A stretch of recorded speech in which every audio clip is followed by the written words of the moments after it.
से मुझे भी प्राप्त कर लेगा। आज का ये जो पर्व है, करवा चौथ का पर्व, ये पर्व भी तो ऐसे ही कुछ रहस्य को उद्घाटित करता है। हम सब बड़े ही उत्साह से पर्वों को मनाया करते हैं।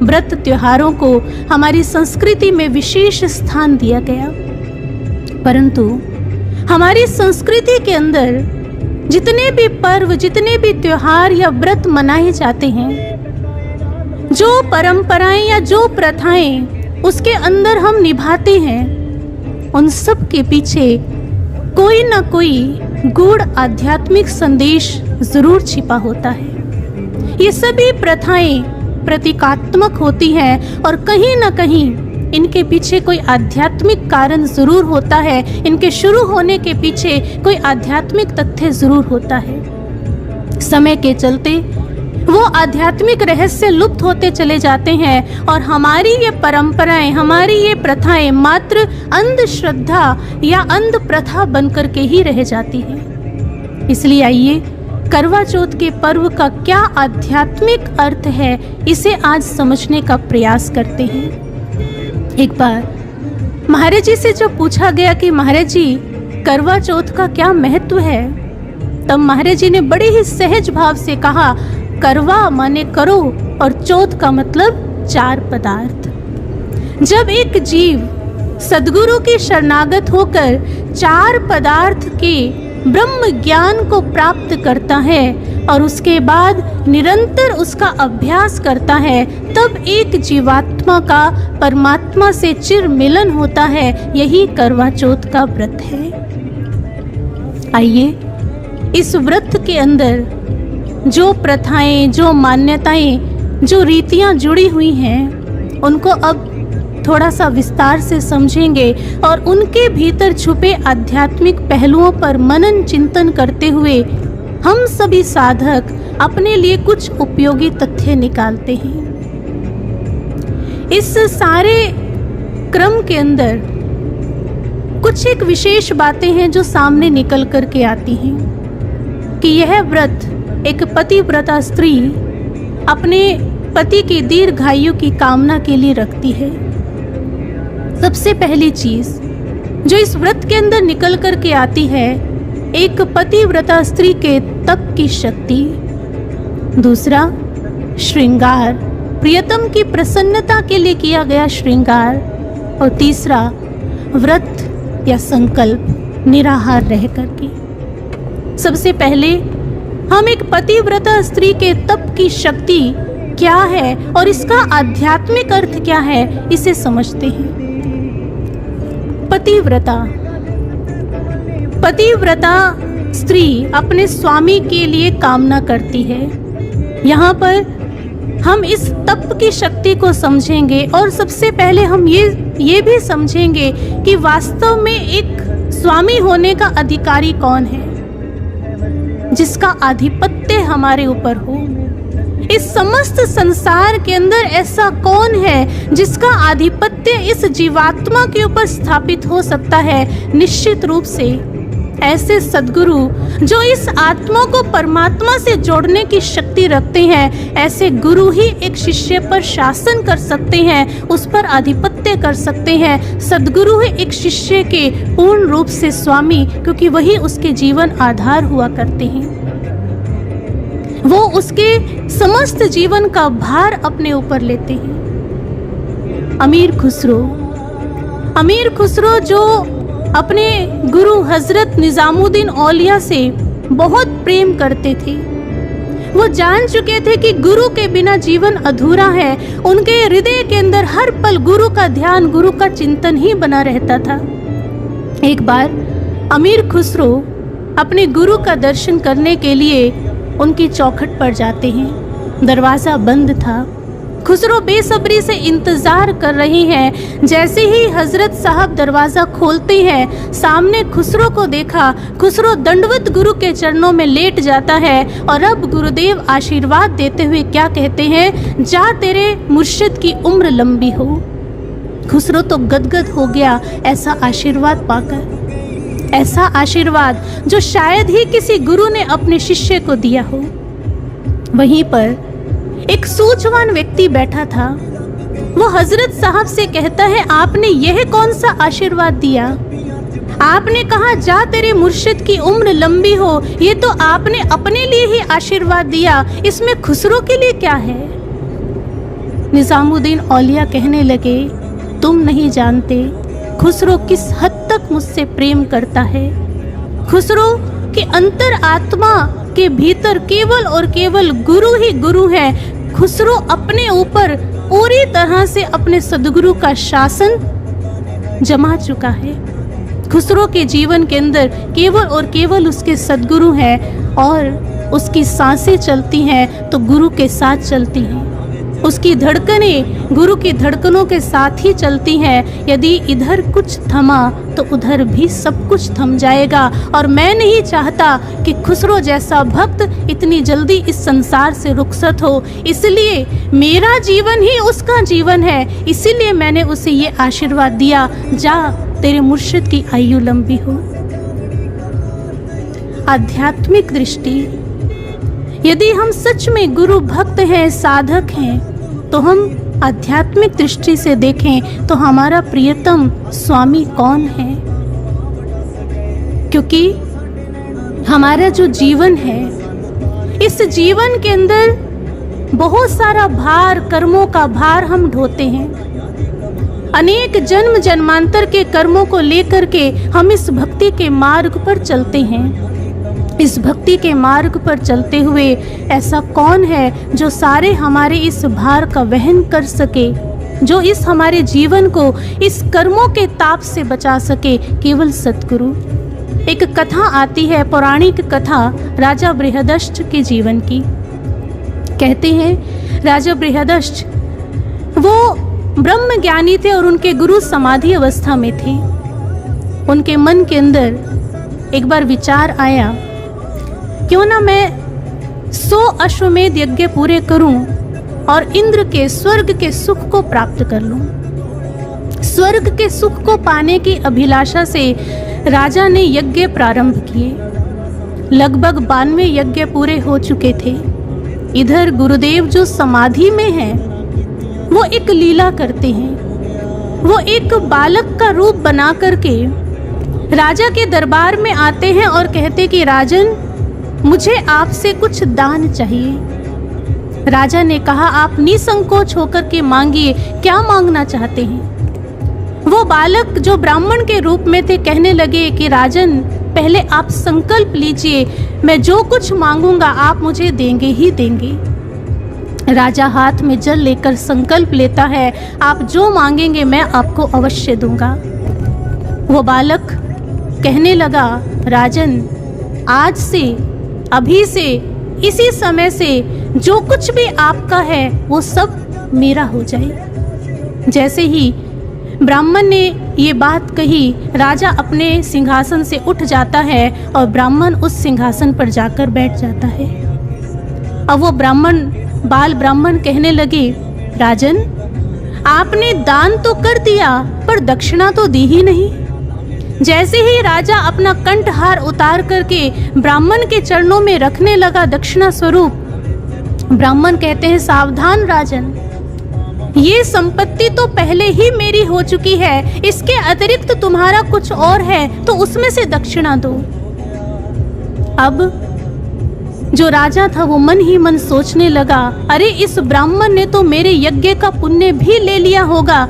जैसे ही राजा ने मन में ये विचार किया, उधर ब्राह्मण कहते हैं, सावधान राजन, तुम्हारा मन भी तो मेरा हो चुका है, इसलिए मैं तुम्हें विचार तक नहीं करने दूंगा। और यही स्थिति देखकर राजा वहीं मूर्छित हो जाता है। जैसे ही राजा मूर्छित हुआ तो राजा एक स्वप्न देखता है। स्वप्न में देखा कि उसकी मृत्यु हो गई है और उसे लेकर के जा रहे हैं, उसके पाप पुण्य का हिसाब किया जा रहा है। राजा को के पाप और पुण्य का जिस समय फैसला होने लगा तो राजा से कहा, राजन, यूं तो तुम्हें स्वर्ग का राज्य मिलेगा, तुम्हारा बहुत बड़ा पुण्य है, परंतु राजन, तुम्हारे कुछ पाप भी हैं। तो तुम ही बताओ, पहले तुम पाप भोगना चाहोगे या पुण्य?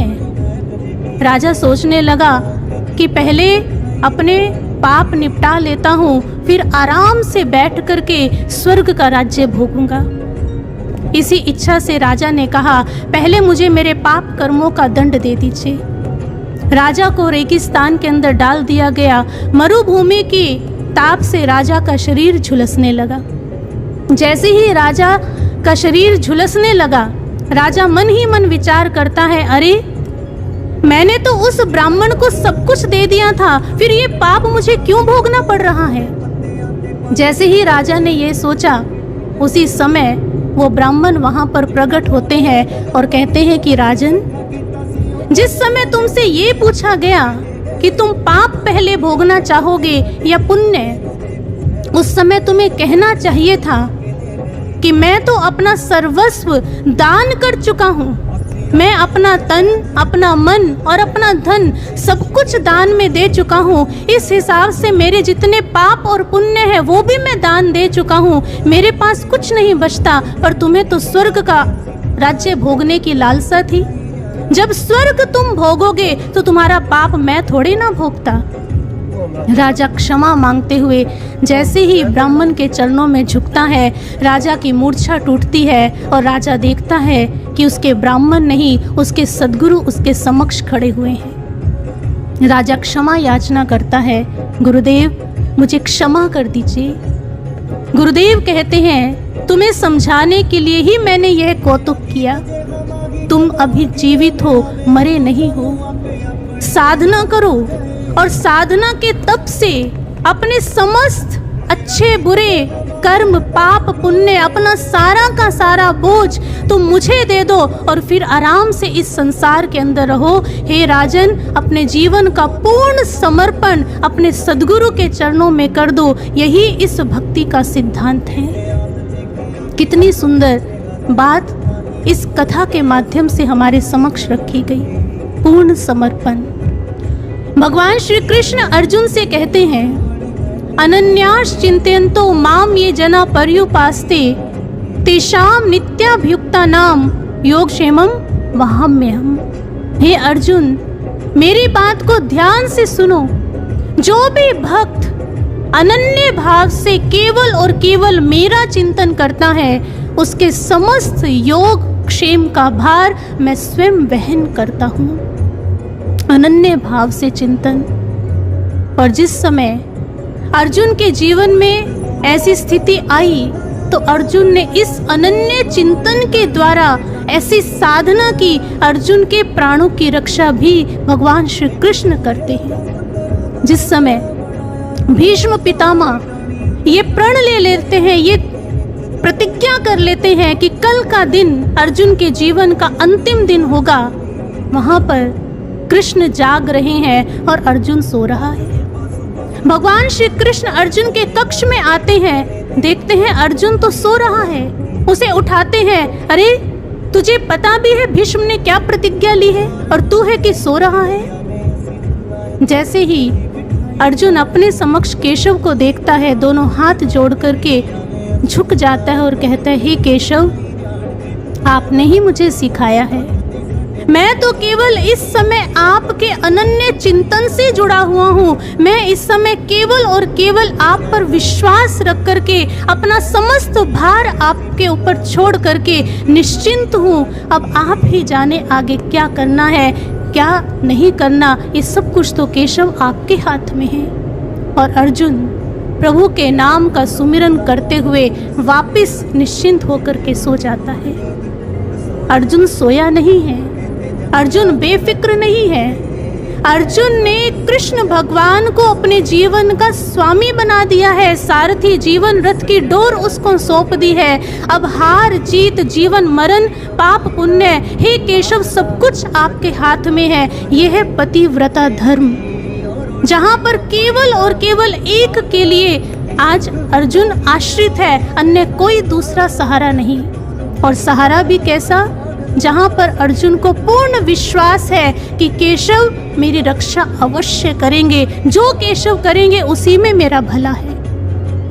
और हम सब जानते ही हैं किस प्रकार से भगवान श्री कृष्ण द्रौपदी को भीष्म पितामह के पास भेजते हैं और द्रौपदी भीष्म पितामह के पास जाकर के अखंड सौभाग्यवती होने का आशीर्वाद लेकर उनसे आती है और अर्जुन के प्राणों की रक्षा हो जाती है। अनन्य भाव से चिंतन, यही भाव है जो इस व्रत के अंदर हम देखते हैं कि एक पतिव्रता स्त्री अपने स्वामी के प्रति पूरी तरह से निष्ठा, लगन, ईमानदारी से उनकी सेवा करती है। ये भक्ति पथ भी हमें यही बताता है कि हम भी कितनी निष्ठा, कितनी लगन, कितनी ईमानदारी, कितने अनन्य भाव से अपने सद्गुरु का चिंतन करते हैं, दुख के समय भी और सुख के समय पर भी। हम कितनी साधना करते हैं, हमारा सुमिरन कितना निरंतर है, ये सब निर्भर करता है कि हमारा भाव सद्गुरु के प्रति कितना समर्पित भाव है। एक बार एक गुरु भाई, वो साधना बिल्कुल नहीं करता था। उसके स्वप्न में महाराज जी आए और महाराज जी ने उसे एक क्वेश्चन पेपर दिया, 3 घंटे का समय, इस प्रश्न पत्र को तुम्हें हल करना है। वो भाई उस पेपर को अपने हाथ में लेता है।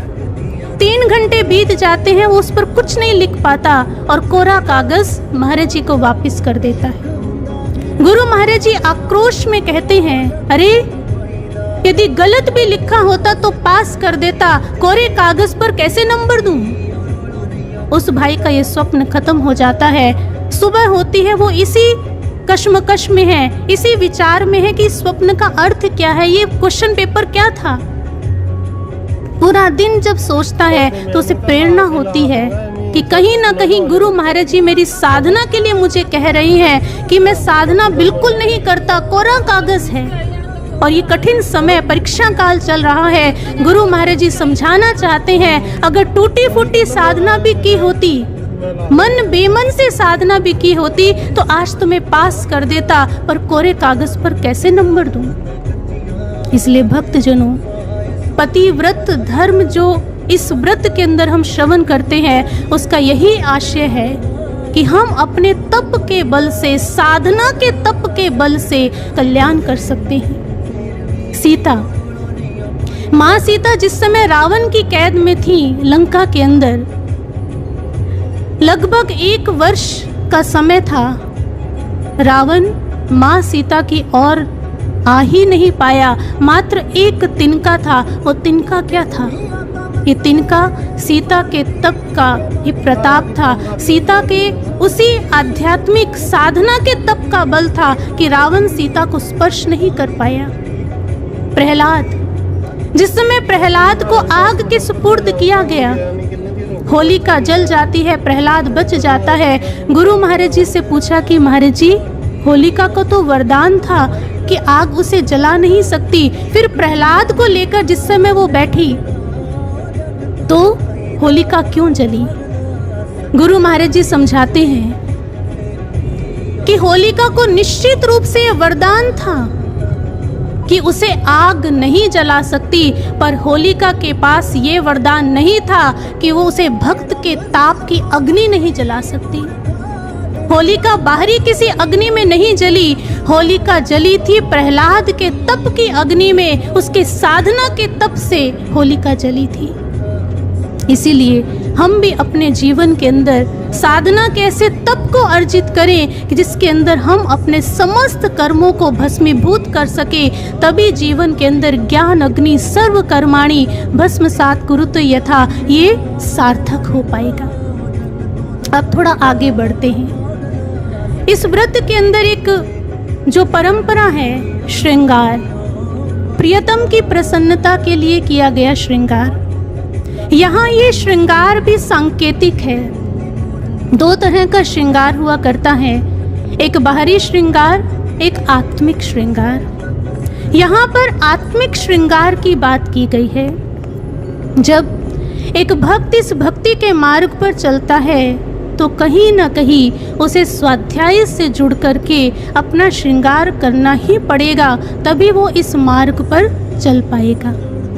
अमीर खुसरो, एक बार फिर से उन्हीं के जीवन की बात करते हैं। एक बार हजरत निजामुद्दीन औलिया कुछ नाराज हो जाते हैं। ना तो किसी से ठीक से बात करते हैं और ना ही कुछ खाते हैं। खुसरो इस बात से बहुत ही परेशान हो जाता है। बहुत से प्रयास किए पर सब नाकाम। हजरत मुस्कुराते नहीं हैं, खुश नहीं होते। एक दिन अमीर खुसरो ने देखा कि 10-15 महिलाओं की जो टोली है वो सज धज करके, दुल्हन की तरह सज करके कहीं जा रही है। खुसरो तुरंत उनके पास गया और जाकर के कहने लगा, अरे बहनों, तुम ये दुल्हन की तरह सज धज करके कहाँ जा रही हो? वो सब स्त्रियां कहने लगी, हम सभी मंदिर जा रही हैं। मंदिर सज धज करके इस प्रकार दुल्हन की तरह? वो स्त्रियां कहने लगी, हम अपने देवता को मनाने जा रही हैं। मानो खुसरो को तो युक्ति मिल गई। खुसरो अपने आस्थाने पर लौट करके आता है, सभी मुरीदों को इकट्ठा करता है और कहता है, सभी श्रृंगार करो, सभी सज धज करके तैयार हो जाओ। सभी सज धज करके तैयार हो जाते हैं। इधर खुसरो वो तो अपने आप को बिल्कुल एक दुल्हन की तरह संवारना शुरू कर देता है। एक चुनरी ओढ़ लेता है जिस पर सितारे लगे हुए हैं। नकली बालों की चोटी बनाकर उस पर फूल भी सजा लेता है। माथे पर बिंदिया लगा लेता है, होठों पर लाली लगाता है और हाथों में चूड़ियां तक पहन लेता है। अब ये टोली गाती बजाती हुई चल पड़ती है हजरत निजामुद्दीन औलिया साहब की ओर। जैसे ही औलिया साहब इस टोली को आते हुए देखते हैं दूर से, तो पहचान जाते हैं, अरे ये सब तो मेरे ही आश्रम के मुरीद हैं, मेरे ही शिष्य हैं सब। पर मेरे इन ब्रह्मचारी शिष्यों के बीच ये स्त्री क्या कर रही है? अब औलिया साहब टकटकी लगा करके उस टोली को निहारते चले जा रहे हैं। जैसे ही वो टोली और करीब आई, इधर औलिया साहब ध्यान से उस स्त्री को देखते हैं, उसे पहचानने की कोशिश करते हैं। जैसे ही नजर पड़ती है, एकदम से खड़े होकर ठहाका लगाकर हंस पड़ते हैं, अरे ये तो हमारा खुसरो है। खुसरो, तुमने ये क्या रूप बनाया है? और जैसे ही औलिया साहब मुस्कुराते हैं, सभी शिष्य, सभी मुरीद नाच पड़ते हैं, गा पड़ते हैं, खुश हो जाते हैं। हमारी साधना सफल हुई, हमारा देवता मान गया, हमारा देवता प्रसन्न हो गया। कितना सुंदर भाव है अपने सद्गुरु को मनाने का, अपने गुरु को रिझाने का। ऐसा कौन सा हम श्रृंगार करें जिसके द्वारा आज हमारे सद्गुरु महाराज जी भी हमसे प्रसन्न हो जाएं और हम भी कह सके हमारा देवता प्रसन्न हो गया। एक बार कुछ शिष्यों ने महाराज जी से पूछा कि महाराज जी, हम अंत तक इस मार्ग पर साथ चलना चाहते हैं, हम भी आपके प्रेम के रंग में रंगना चाहते हैं। महाराज जी, क्या इसके लिए बहुत तप करना पड़ेगा? गुरु महाराज जी ने कहा, तुम पवित्रता, शुद्धता और सात्विकता से पूर्ण हो जाओ, अपने चरित्र को सुंदर बना लो, तभी तुम अंत तक इस मार्ग पर चल पाओगे। यह मार्ग सत्य का मार्ग है। सत्य के मार्ग पर चलना इतना आसान नहीं है। सत्य के मार्ग पर केवल चरित्रवान ही मिट सकता है। जो अपने मन को विचारों से शुद्ध और पवित्र करेगा और जो हमारी आज्ञा को शिरोधार्य करेगा, वही अंत तक इस मार्ग पर चल पाएगा। ध्यान रखना, चरित्र की उत्कृष्टता ही एक साधक का लक्षण है। सत्य के लिए जिया और सत्य के लिए ही मर गया। सद्गुरु के सिद्धांतों को अपने मन में घर कर गया। चिता जलाई जिसने मन के विषयों और विकार की, प्रभु प्रेम बिरहा की अग्नि जिसने अंगीकार की। सद्गुणों से अपने गुरुवर को प्रसन्न कर गया, सती अपनी आत्मा को वही शिष्य कर गया। सती अपनी आत्मा को वही शिष्य कर गया। इस श्रृंगार के अंदर एक और बहुत ही महत्वपूर्ण बात है जिसे समझना हम सभी गुरु भक्तों के लिए जरूरी है। जिस समय एक स्त्री श्रृंगार करती है तो श्रृंगार से पहले वो दर्पण में अपने मुख को देखती है। यदि मुख पर कोई मलिनता है, कोई दाग है, तो सबसे पहले वो उस मलिनता को दूर करती है, उस दाग को साफ करती है, उसके बाद श्रृंगार करती है।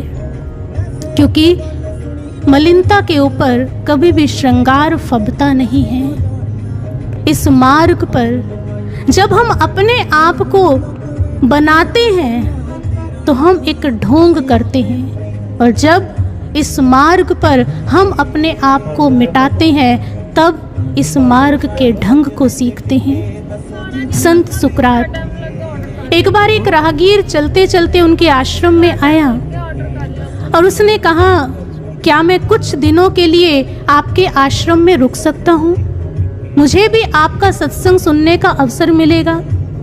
संत सुकरात उस राहगीर को अपने ही कमरे के साथ वाले कमरे में रुकने की आज्ञा दे देते हैं। जैसे ही वो राहगीर अपने कक्ष से बाहर निकलता तो रोज देखता संत सुकरात दिन में कई कई बार आईना देखा करते थे। अब तो वो राहगीर अपने आप को रोक नहीं पाया और उसने एक दिन जाकर के संत सुकरात से ये पूछ ही लिया, क्षमा कीजिएगा, आप इतने सुंदर भी नहीं हैं। सुकरात कहने लगे, जानता हूँ मैं अरूप हूँ, असुंदर हूँ, पर फिर आप रोज रोज दिन में कई कई बार ये आईना क्यों देखा करते हैं? सुकरात कहने लगे, मैं रोज आईना इसलिए देखता हूँ ताकि मुझे बोध हो सके। वो राहगीर कहने लगा, बोध? कैसा बोध? सुकरात कहने लगे, मैं जानता हूँ मैं बाहरी रूप से सुंदर नहीं हूँ, परंतु मैं अपने उच्च विचारों और उच्च कर्म के द्वारा अपने भीतर की सुंदरता को अर्जित करना चाहता हूँ। यदि भीतर की सुंदरता होगी तो बाहर कुरूपता भी होगी तो वो दुख नहीं देगी। ऐसे महान चिंतन को सुन करके वो राहगीर संत सुकरात के चरणों में गिर जाता है और कहता है, आप धन्य हैं। जैसे ही वो जाने लगा, सुकरात आवाज देते हैं, सुनो, तुम भी रोज आईना देखा करो। वो राहगीर अपनी ओर देखता है, कभी सुकरात की ओर देखता है। सुकरात पूछते हैं, पूछोगे नहीं? क्यों कह रहा हूँ? जानता हूँ तुम बहुत सुंदर हो, तुम बहुत रूपवान हो, इसीलिए कह रहा हूँ तुम रोज आईना देखा करो, ताकि तुम बाहरी सुंदरता के साथ साथ अपनी भीतरी सुंदरता को भी प्राप्त कर सको। तुम बाहर से रूपवान हो पर भीतर से सुंदर नहीं हो तो यह सुंदरता भी अधूरी है। इसलिए तुम भी मेरी तरह अपने विचारों और कर्म को इतना उच्च बनाओ कि तुम बाहर के साथ साथ भीतर से भी सुंदर हो जाओ। यदि भीतर की सुंदरता नहीं है तो ये सुंदरता अधूरी है। हमें भी स्वाध्याय रूपी दर्पण को रोज देखना होगा, दिन में कई कई बार देखना होगा। जब भी हमारे जीवन के अंदर कोई घटना घटती है, हर बार देखना होगा हमारे भीतर क्या मलिनता है, कौन सी कमी है ऐसी जिसको दूर करना नितांत आवश्यक है। ये स्वाध्याय, ये चिंतन हम सबको सुंदर बना सकता है, इतना सुंदर कि हम भी अपने गुरुदेव को प्रसन्न कर सकें। एक बार एक राजा के दरबार में दो चित्रकार आते हैं। दोनों चित्रकार कहते हैं, महाराज, हम आपके इस दरबार में नौकरी करना चाहते हैं। राजा ने कहा, ठीक है, तुम दोनों को एक एक आमने सामने की दीवार दे दी जाएगी, बीच में एक पर्दा होगा। 1 महीने का समय आपको देते हैं। 1 महीने तक चित्र बनाओ, उसके बाद हम देखेंगे जिसका चित्र उत्तम होगा उसे नौकरी पर रख लिया जाएगा। 1 महीने का समय बीता। राजा अपने विशेष मंत्री के साथ उस चित्र को देखने के लिए आते हैं। जैसे ही पहले चित्रकार की दीवार को देखा, राजा तो एकदम से गदगद हो जाते हैं, अवाक रह जाते हैं। अरे, इतना सुंदर चित्र, इतना जीवंत चित्र मैंने कभी नहीं देखा। मंत्री से कहने लगा, मंत्री, हमें तो ये चित्र बहुत पसंद है, इसलिए तुम इसे ही नौकरी पर रख लो। मंत्री कहने लगा, महाराज, आपने वचन दिया है, आप कम से कम दूसरे चित्रकार की दीवार को देख तो लीजिए। राजा कहने लगा, ठीक है, बीच का पर्दा हटाया जाए। जैसे ही बीच का पर्दा हटाया, राजा की नजर सामने वाले चित्रकार की दीवार पर गई। अब तो राजा का मुंह खुला का खुला रह गया। राजा कहने लगा, अरे क्या खूब चित्र है, इस चित्र ने तो पहले वाले चित्र को भी पीछे छोड़ दिया। अरे चित्रकार, मुझे तो लगता है तुमने दीवार में घुस करके ही चित्र बनाया है, इतना खूबसूरत, इतना जीवंत चित्र। चित्रकार अपने दोनों हाथ जोड़ लेता है और कहने लगा, महाराज ध्यान से देखिए, मैंने तो इस दीवार पर कोई कलाकारी, कोई चित्रकला की ही नहीं। सच में मुझे कोई कला तो आती ही नहीं है। मैंने इस दीवार पर एक लकीर तक नहीं खींची। राजा कहने लगा, तो फिर ये इतना सुंदर चित्र कैसे बन गया? वो चित्रकार कहने लगा, महाराज आपने मुझे 1 महीने का समय दिया था और 1 महीने तक मैंने कोई चित्र नहीं बनाया। मैंने केवल अपने हिस्से की दीवार को रगड़ा है, रात दिन रगड़ा है, इतना रगड़ा कि रगड़ रगड़ करके ये जो दीवार है ये शीशे की तरह चमक उठी। और महाराज जरा गौर से देखिए, इस चित्र का प्रतिबिंब ही मेरी दीवार पर पड़ रहा है जो आपके मन को भा रहा है। कितना सुंदर। आज गुरु महाराज जी समाधि में हैं और महाराज जी ने भी हम सभी को कुछ मोहलत, कुछ समय दिया है। हम सभी के पास भी आज ये अवसर है और ये चिंतन हम सबका भी होना चाहिए, क्या हमने भी इस समय में अपने अंतःकरण की, अपने मन की दीवार को रगड़ा, उसे चमकदार बनाया कि हमारे गुरु महाराज जी का अक्स उसमें हमें साफ दिखाई देने लगे? क्या हमने ऐसा प्रयास किया? यही संकेत है इस पर्व के श्रृंगार का, जो प्रियतम की प्रसन्नता के लिए किया जाता है। अब थोड़ा और आगे बढ़ते हैं। इस पर्व के अंदर व्रत रखने की परंपरा है, निराहार व्रत, और रात्रि में चांद को देख करके अन्न और जल ग्रहण किया जाता है। इस पर्व से जुड़ी हुई एक बड़ी ही प्राचीन परंपरागत कथा है। उस कथा के अंदर जो उस कथा की पात्र हैं वीरावती, वो भी इस करवा चौथ के व्रत को करती हैं, परंतु उनका व्रत बीच में ही खंडित हो जाता है। क्यों? क्योंकि वो बनावटी चंद्रमा के आकर्षण में पड़ करके भोजन ग्रहण कर लेती हैं और उनका व्रत, उनका लक्ष्य, उनकी साधना अधूरी रह जाती है। जिस समय प्रभु श्री राम वन को जाते हैं तो माँ सीता भी ऐसा ही व्रत लेती हैं, मैं भी आपके संग चलूंगी, मैं भी आपका अनुसरण करूंगी।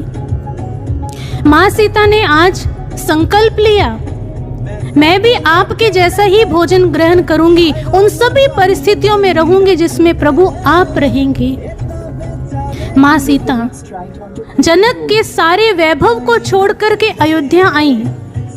अयोध्या के समस्त मणि माणिक्यों को छोड़ करके आज वन की ओर गमन कर रही हैं। अब व्रत पूरा होने ही वाला है, कुछ ही समय बाकी है। क्या घटना घटी? स्वर्ण मृग का आकर्षण। ये मृग जो असली नहीं है, बनावटी है, जिसे बनाया गया है। सीता उस स्वर्ण मृग पर आकर्षित हो जाती हैं और मात्र एक पल का आकर्षण सीता को बहुत लंबे समय तक रुलाता है, मात्र एक पल की गलती। इसलिए गुरु महाराज जी समझाते हैं, इस साधना के मार्ग पर चलते चलते कभी कभी हमारे जीवन में एक छोटी सी गलती ही हमारे जीवन भर के पश्चाताप का कारण बन सकती है। इसलिए बहुत संभल कर चलना पड़ेगा, कहीं हमारा ये व्रत खंडित ना हो जाए, कहीं हमारी साधना बीच में अधूरी ना छूट जाए। वीरावती को जब ये पता चला कि उससे गलती हुई है तो उसके बाद वो गणेश पूजन करती हैं। कथा के हिसाब से ये गणेश किस चीज के प्रतीक हैं? गणेश प्रतीक है विवेक के। महाराज जी समझाते हैं, जब जब भी आप पथ भ्रष्ट होने लगो, जब जब भी आपकी भक्ति की नौका डावाडोल होने लगे, इस माया के प्रभाव से आप विचलित होने लगो, नकली का आप प्रभु के आकर्षण को भूल करके माया के रंग में रंगने लगो, उसी समय विवेक का संबल लो।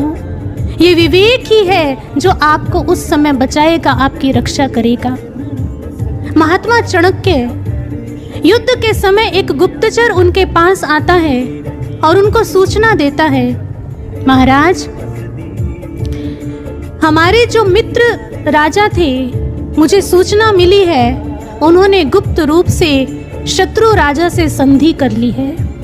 चाणक्य आराम से सुनते हैं। अगले दिन खबर मिली कि हमारे जो प्रमुख सेनापति थे वो रात्रि के समय शत्रु पक्ष में जाकर के वहां कुछ बातें करते हैं। फिर खबर मिली कि हमारे जो मुख्य अधिकारी थे उन्होंने भी एक एक करके हमें छोड़ना प्रारंभ कर दिया है।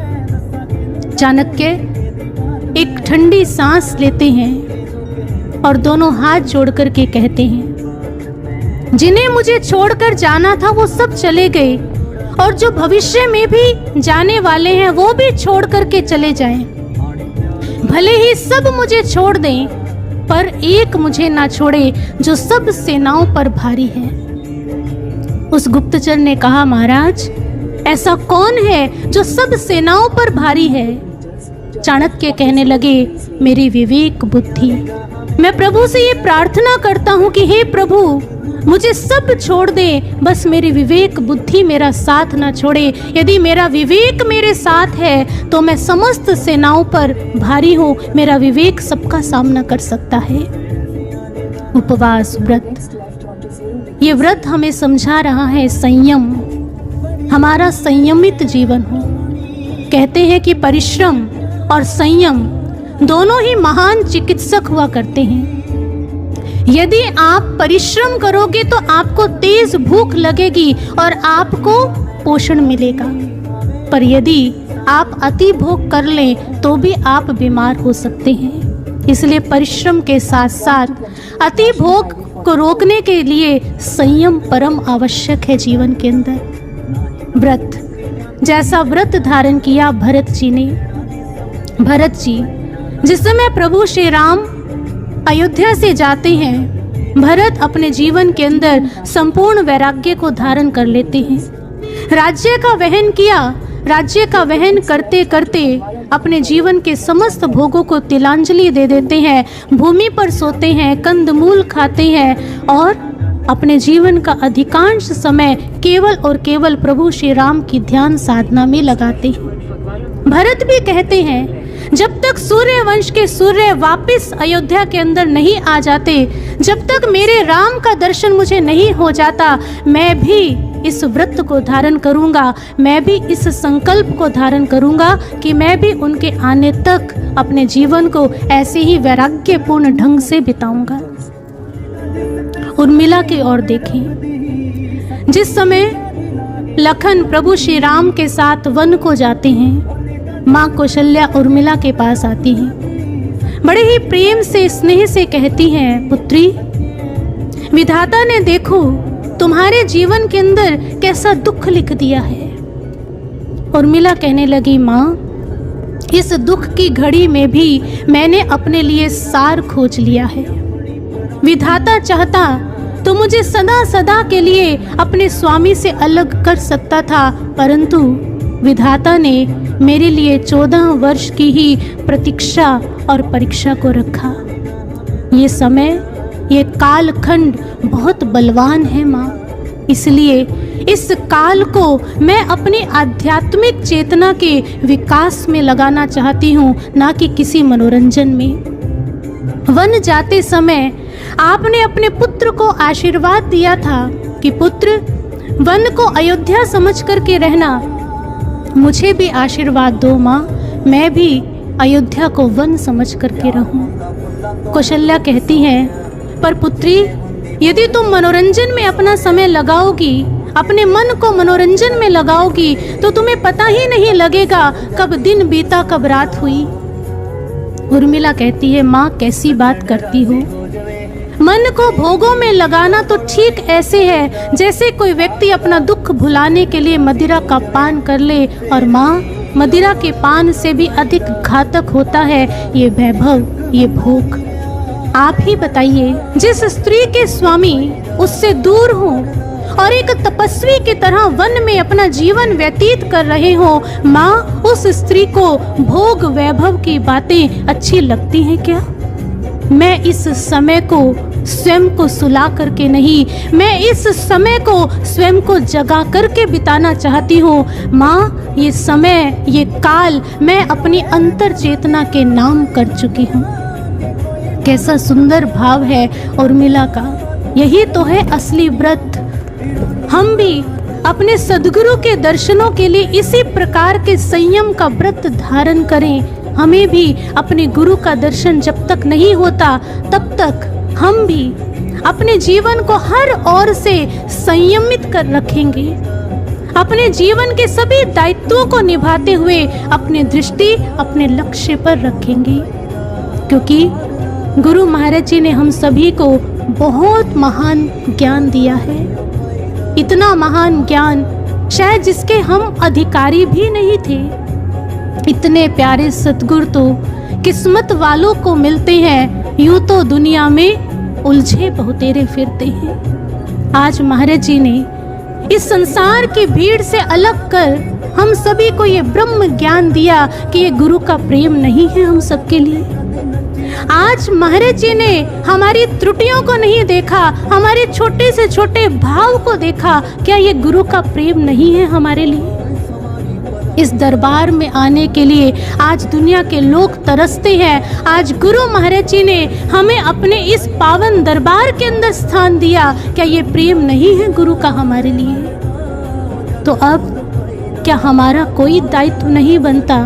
क्या हमारे मन के अंदर कोई शुभ संकल्प, कोई व्रत, कोई ऐसे विचार नहीं उठने चाहिए अपने गुरु के प्रति समर्पण के लिए?